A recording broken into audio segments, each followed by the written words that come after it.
no more how low down you are, how funky you have become, how rotten you look in the eyes of the world. You don't give a damn no more. You have lost your sense of shame. So you're no longer human beings. You've become a race of animals. We lost Martin Luther King because America did not want to hear a word that would make her a just society. So America kills your leaders. America kills your leaders and then names streets after them. But the leader's dream dies and you ride on Martin Luther King Boulevard. You see, when you describe the Christ figure, both from the Revelations and from Daniel, you get a dark man. You don't get a Caucasian. You say, well, what difference does it make? If it didn't make a difference, why did you paint him white? You give us scripts to play. We're so happy to be in a movie, but you write the script. And you write us in as clowns and buffoons. You know what you're doing to our mind. You know what you're doing to our psyche. I never did that to Jews, but some Jews did that to black people. We build your country and we get nothing. We build your business and we get nothing. We are the music industry and we have nothing. You suck the blood of the black community and you feel we have no right now to say something about it? What do you think I am? God gave us sex, and we turn it into an ugly thing. God gave us color, and we turn it into an ugly thing. God gave us creation, and we turn it into an ugly thing. We have turned against God, and now God has turned against us.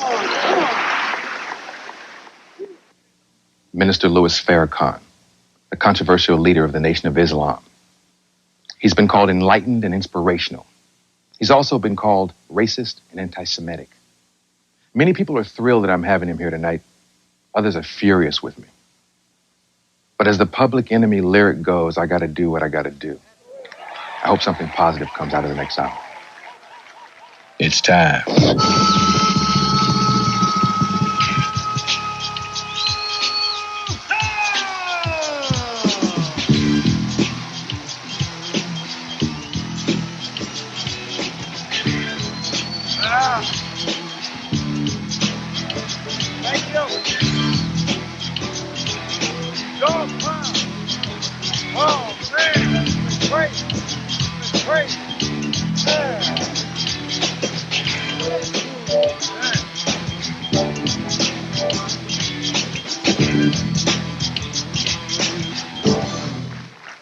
Wow. Welcome to the Arsenio Hall Show. Yes, dog pound in the house. Boy. Oh, man. Yes. Thank you. Thank you. Thank you. I need some love right about now. Oh, boy. Thank you very much. Thank you. Thank you. Thank you all. Boy, let's get it on. We only got an hour. Let's get it on. It's really time to get busy. Author Pearl Cleage, is that how you say her name? She wrote me a personal letter recently, and she said the only real defeat is when we stop talking to and stop listening to each other. I've said a prayer, and there's nothing else to do but say, ladies and gentlemen, the leader of the Nation of Islam, Minister Louis Farrakhan.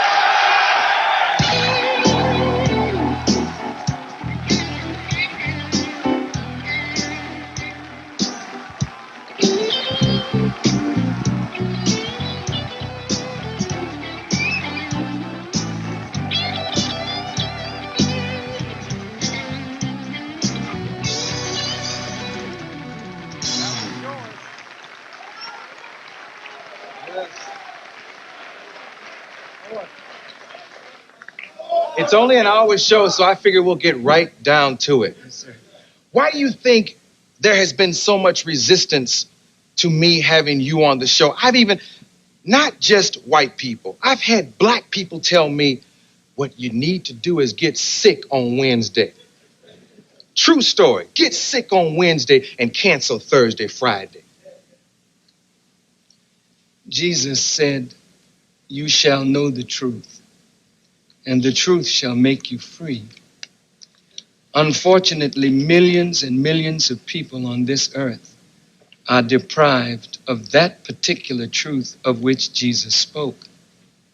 And the great fear of those who hold our people in captivity is that our people will come into that particular truth that will make us a free people, justified and equal before God and man.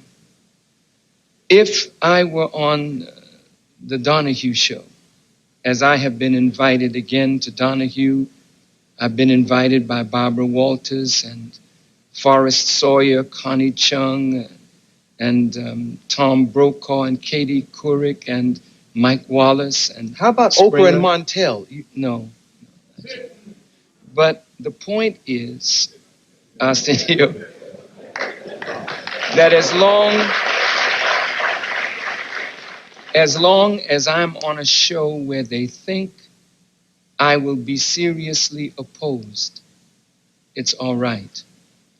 But you, as my brother, would allow me to stand here or sit here and, as they think, give me a free ride or a Valentine show, then their fear is that nobody will oppose me, and as a result, truth will get out and people might be made free.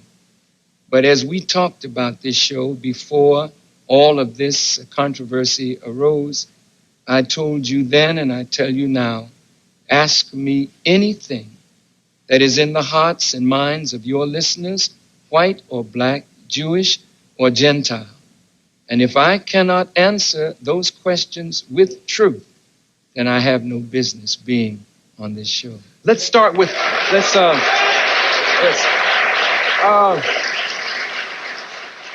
let us start with, because I have gone into the neighborhood and I've gone to the furthest suburb trying to find out what's on people's mind, my research department. One question that comes out of the neighborhood most often is, who killed Malcolm X? Since the movie, there are a lot of people who feel, Minister Farrakhan had something to do with that. And I know you've heard it. Yes, I've heard it. More so now than ever before.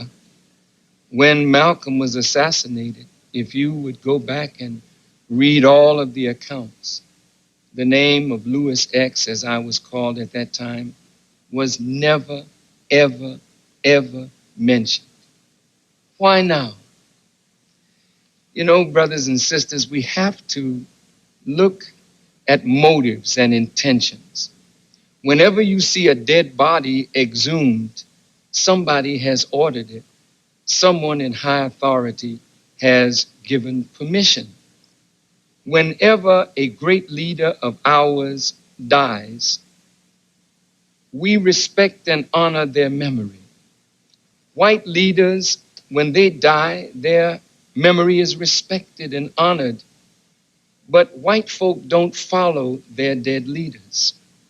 White folk understand that the dead are gone and the burden of life is with the living. Malcolm X, on the day he was assassinated, the papers came out, the New York Times, saying, quote, "The apostle of hatred is dead." If Malcolm X 30 years ago was the apostle of hate in the eyes of the New York Times, and in the eyes of the Anti-Defamation League of B'nai B'rith 30 years ago, Malcolm was the leading black anti-Semite. What happened in 30 years to clean up his image? And I suggest to you that the reason my name is being brought up today is because Farrakhan has inspired the hearts and minds of tens of hundreds of thousands of black people all over America.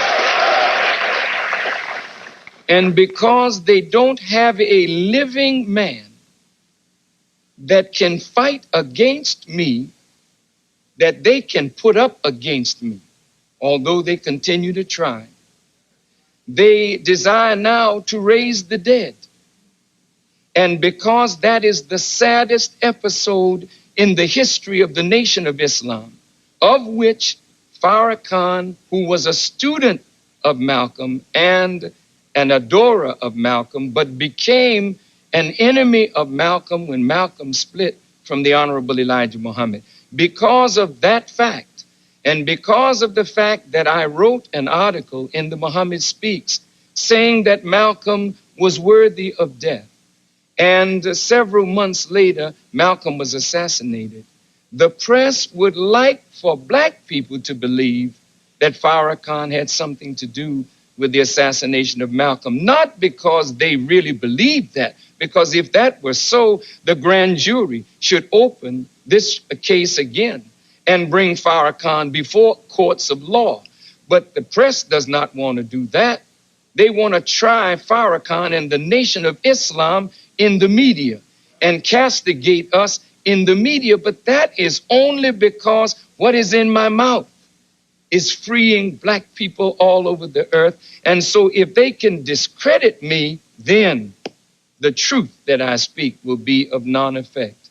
I don't know who murdered Malcolm, but I believe with all my heart that two men who belonged to the Nation of Islam, who were picked up after Talmadge Hayer was picked up at the Audubon Ballroom, have been charged and found guilty of a crime that I believe those two men were innocent of. During the trial, Talmadge Hayer, who was the brother that was caught at the scene, said in court that the other two men were absolutely innocent. And when he was asked to name the co-conspirators in the murder of Malcolm, he refused to do it at that time. So those two innocent men went to prison for 26 years of their life. But during that time, Talmadge Hayer, under Kunstler, named all five of those who were with him in the assassination of Malcolm. And Kunstler tried to get the government to reopen the case, and they refused to do it because it suits the government's purpose to say that the nation, and that's a big name, the nation killed Malcolm. You cannot try the Nation of Islam for what a few men have done any more than you can try the Pope of Rome or the Catholic Church for what errant Catholics do, or you can try the rabbis for what errant Jews have done, or any other religious group. Journalists have also accused me of doing this show for ratings. It's deeper than that, and you better act somebody.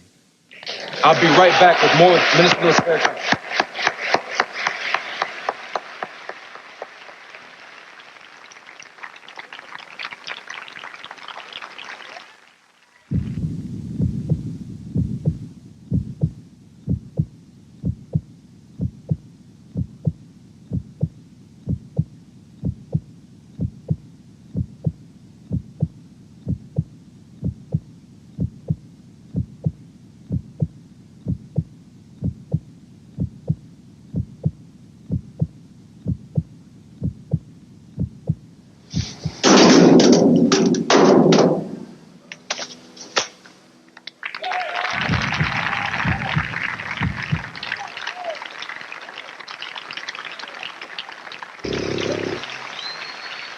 Yes.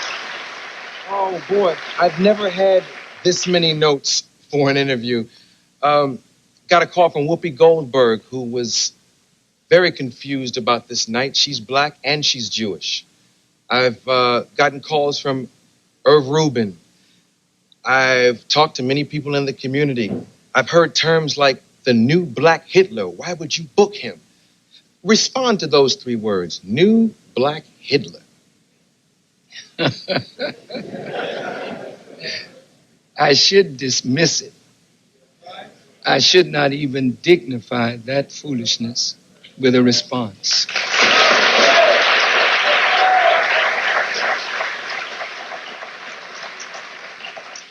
I have never desired to put another human being in an oven. I have never taught that Jews should be exterminated because of their Jewishness. If I am a righteous person, and that I'm trying to be, I can never hate or dislike a person because of their faith. All Muslims believe in Abraham. All Muslims believe in Moses and all of the prophets that came to Israel and the scriptures that they brought. And all Jews who follow those scriptures are our brothers in faith.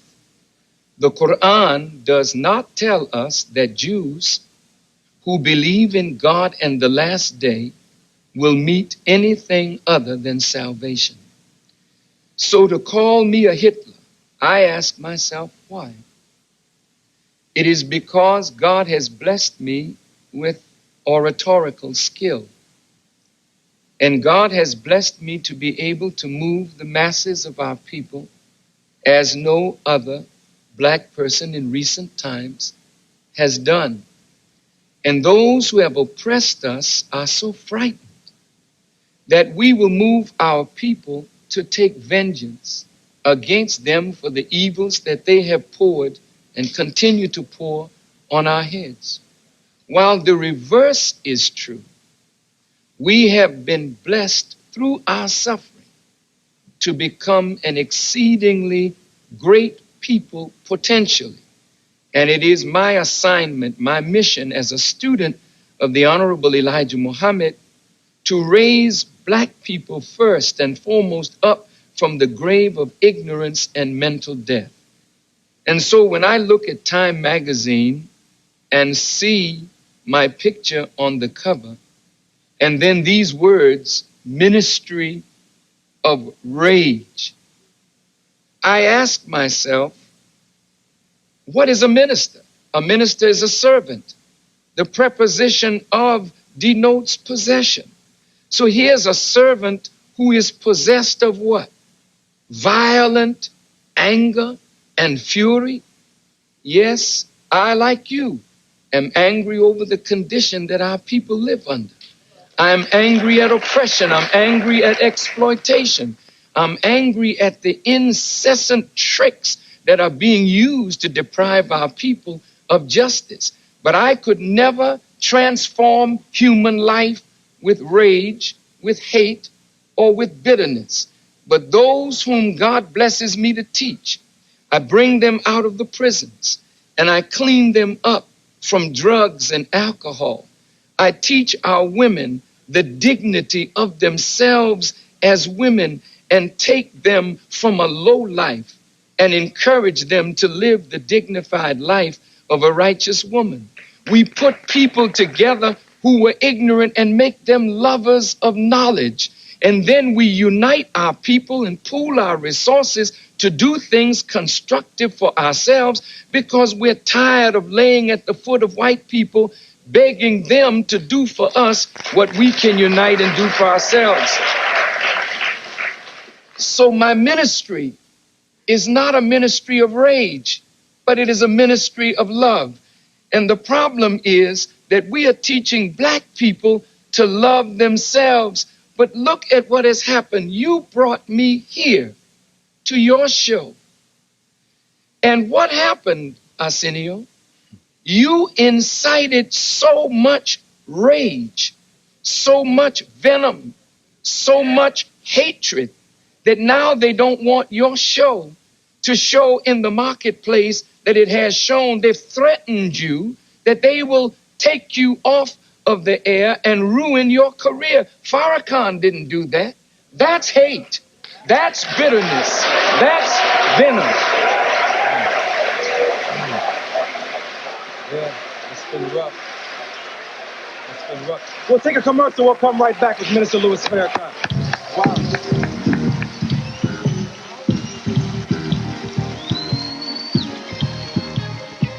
Views of the station.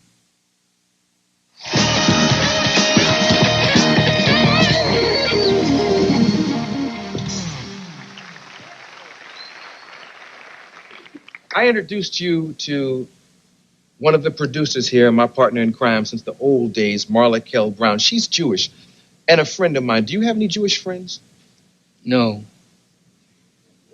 I don't have any Jewish friends, not because I don't seek Jewish friends, but my whole ministry has been to black people in the last near 40 years. And it's only in the last 10 years that I have come under fire, so to speak, as an anti-Semite, that I have been reaching out to the Anti-Defamation League and other Jewish rabbis to let's sit down and talk. And so on an occasion, several rabbis have visited my home and had dinner with me, and we've discussed very candidly the problems between blacks and Jews. And I have visited their home and had dinner. But I don't consider that friendship. Right. You know, we have a lot of acquaintances. When we talk about black-Jewish relationships, the average black person in the ghetto does not have any relationship with Jewish people. Can I grab this? Sure. This book, The Secret Relationship, and this is yours, The Secret Relationship Between Blacks and Jews. I've seen you hold up this book during conversation. I found an interesting remark from a doctor who is black. His name is Dr. Henry Louis Gates, Jr., chairman of African American Studies at Harvard. He says this is the Bible of the new anti-Semitism. What's your response to that? Oh, boy. And I wish I had 2 hours like Donahue. A Bible should never be denigrated. The Word of God should never be denigrated. This book, The Secret Relationship Between Blacks and Jews, is compiled by the Nation of Islam Research Department as an answer to the charge that Louis Farrakhan is anti-Jewish or anti-Semitic. I said that there were Jews who were involved in the slave trade.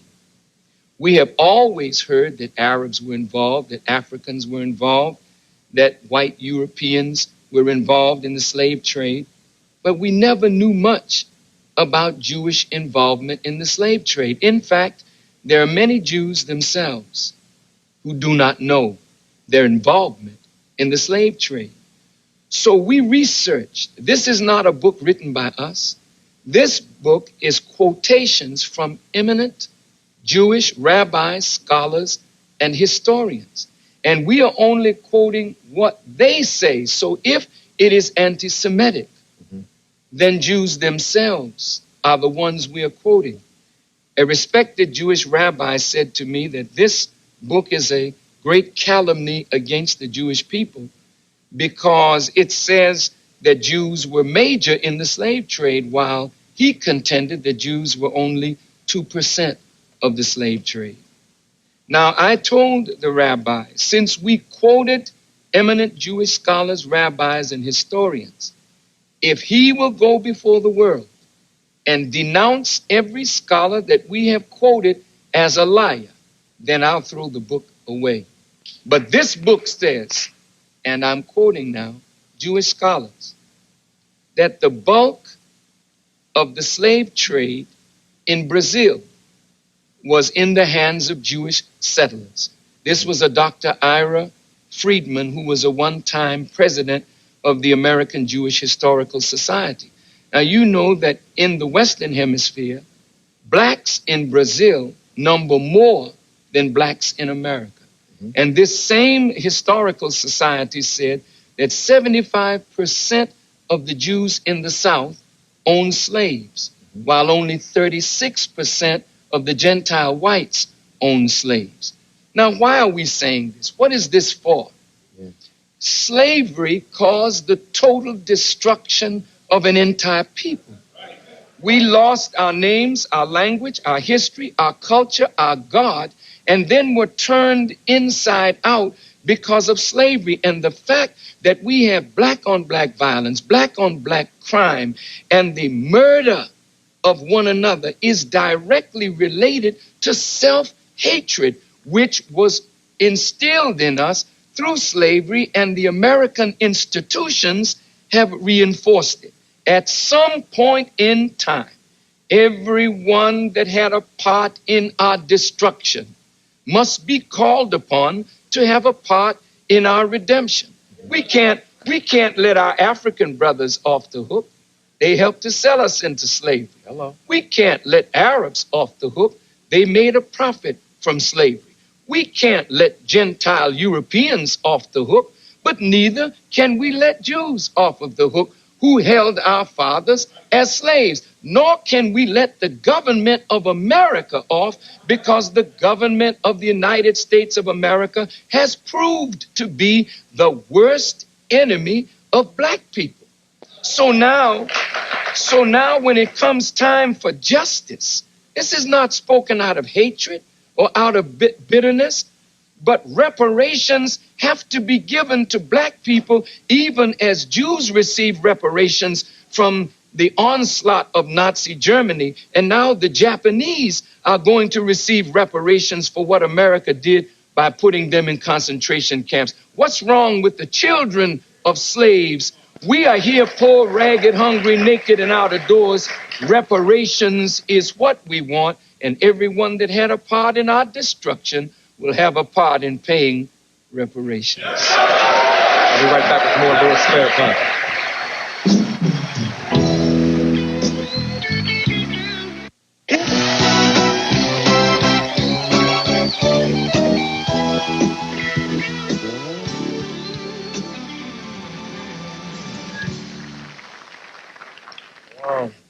I thought about you and this evening, early yesterday evening, because a member of the Martin cast, most of you know him from Saturday Night Live, Garrett Morris, was shot by a black man.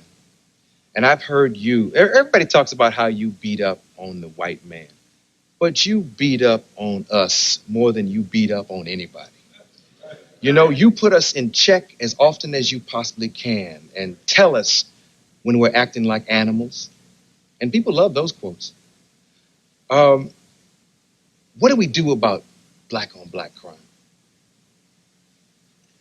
To rebuke a person, to admonish or to correct a person, does not mean hate. When someone will correct you, that is the greatest sign of their love for you. The scripture says, "He whom the Lord loveth, he chasteneth much." These are our people. We cannot escape being identified with our own people. No matter how high you rise in the entertainment field, you cannot escape being identified with the least little brother in the hood. Michael Jackson is the greatest pop artist that the world has ever seen, and he is the most popular human being in the world. But Michael was treated like a slave on a plantation because of a charge that has yet to lead to a criminal charge. But here's a human being that had to be made to strip, forced in a judge's search order, that if he didn't strip, they had the right to be violent with him and force him to reveal his nakedness, that they may take pictures of him in that manner. That to me says that no matter how big Michael is, to those who look at us with our money, with our Mercedes-Benz, with our fine homes and our fine cars and our prominent positions in life, you're nothing but a nigger. And if you get out of your place, I will have to put you back in your place. Michael Jackson is an extremely wealthy man, but he's an extremely sensitive human being. And if you watch Michael, you can know that the essence of God is in that man. For if God's spirit was not in Michael, Michael could not touch the hearts of so many millions of people, black, brown, red, yellow, and white, all over the earth. That man has God in him. I can't argue whether he's guilty or not. I don't know that. But I know that the man is being mistreated. And I ask myself, why? Why would tabloid television pay thousands of dollars to people to come on television to say what they say about Michael? Why would they threaten you with the loss of your show? This is what they think, that we are slaves to wealth, to power, to position over principle. And some of us are. But I believe that Michael is becoming politically mature. And Michael wants to use his political maturity along with his wealth to aid his people. And because there are those in high places that may fear the direction that Michael is going, let's strip him of his wealth, strip him of his fame, make him an outcast, then throw him in the laps of his people again. And so, my brother, I appeal to all of our people. Don't be afraid. Challenge your fear and stand up like men and women. For it is not white people that are your worst enemies. It is ignorance and the fear of what they will do that is our worst enemy. So when you challenge fear, as Arsenio has done tonight, he has earned even the respect of those who disagreed with him, because he's not just an entertainer, he's a man. He's a man with principle. Take a quick one. I'll be right back.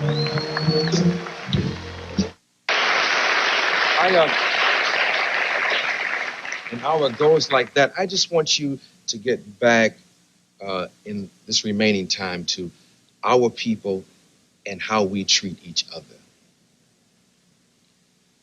We are the victims of ignorance and an oppressive system. There are more drugs in the black community today than ever before, and there are more guns in the black community than ever before. There was a time when black folk could not get a gun, but now black folk have guns, but not guns to shoot those who have destroyed us, but guns to destroy each other. Our work is to teach black people to love themselves. And you can't love what you don't know. So in Black History Month, all black people and all white people should get to know who we are. And when you know yourself, you'll fall in love with yourself. And when you fall in love with yourself, it'll be exceedingly difficult for any of us to do harm to ourselves. If we don't respect ourselves, who then will respect us? And if we don't love one another, who then can we expect to love us? So the burden is not on white people to change toward us. The burden is on us to change toward ourselves. And when we do that, we will force a change in them toward us. And I would like to close by saying this coming Sunday, in Chicago, we will have a satellite broadcast that all of America can see. If you really want to know what the Nation of Islam is and who Louis Farrakhan is and what we believe, in the privacy of your home or at locations throughout America where the satellite will come down, try and tune in so you will know me for yourself beyond the way I'm being represented. In the United States, it's Galaxy 7 Transponder 1. It's at 3 p.m. Eastern Time. That's Galaxy 7 Transponder 1. All of you that have a dish, come on and pull us down and look at us and write me and tell me what you think. I got 30 seconds. Can I Listen, I just and want to check your satellite guides also. You can call. all you can those check, who are in Hawaii, St. Croix, Alaska, Mexico, it's Galaxy 4, transponder 14, 3 o'clock Eastern, 12 o'clock Western time. Quick question. I got 15 seconds. I got a letter from a lady who says, will he convert criminals and drug addicts to an army of hate for himself? I will convert criminals and drug addicts to an army of love for ourselves. And if we can find a way to communicate that same love that we have for self, it won't stay there. It's for the total human family of the planet Earth. As long as you don't mistreat us, you don't have to fear anything coming from us. We'll be right back with the Kirk Franklin family, or Kirk Franklin and the family, in a moment.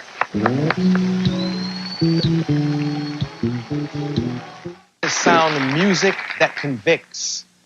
And with his debut CD, he's gone from a virtual unknown to one of gospel's brightest new stars, performing He Can Handle It.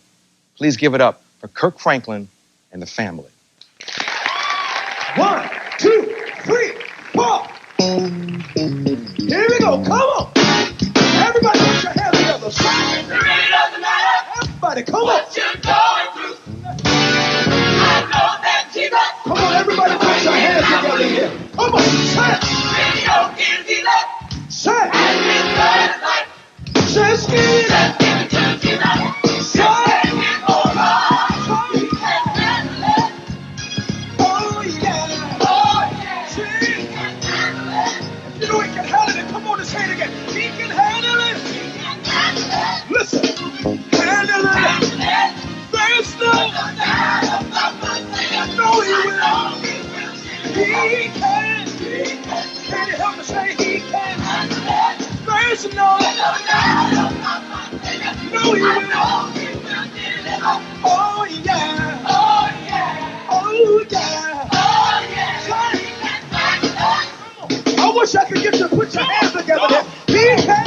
He can. Say it again. He can. Ah, yeah. Come on, brother, let's take it up here. He can. He can. Can you help me say he can? He can. Can you help me say he can? He can. Can you help me say he can? He can. Say it again. He can. He can. He can. He can. He can. Say it. He can. He can. He can. Say it again. He can. Here we go. You ready? Say it. Let me hear you say he can. He can. He can. He can. If you know he can't, say yeah. He can. He can. He can. He can. If you know he can't, say yeah. He can. He can.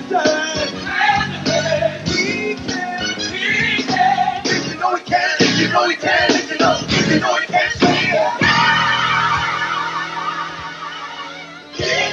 Come on. You ought to put your hands together here. Say, I'm about to. That's what I was saying to do. I'm about to. That's what I was saying to do. I know that he can handle it. One day he set it out. Heal the sick and raise the dead. Jesus, he can do it. I know because he told me that he can. One day in his word he said he can.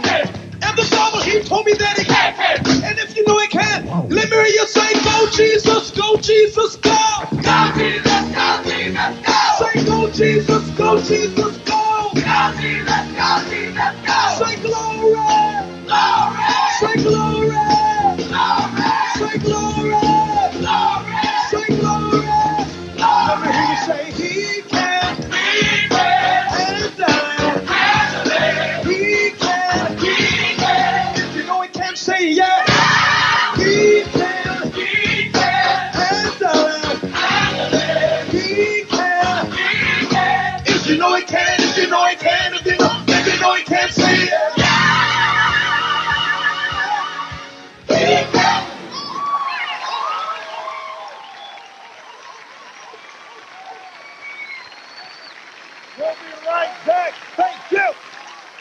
bless you, brother. Thank you. When you're suffering from sinus pain, you can't take a medicine that can make you... Say that again! Accommodations for the Arsenio Hall Show are provided by the Village, West Hollywood's Deluxe. Oh, can I get you to just wave your hand in here? Can you wave it?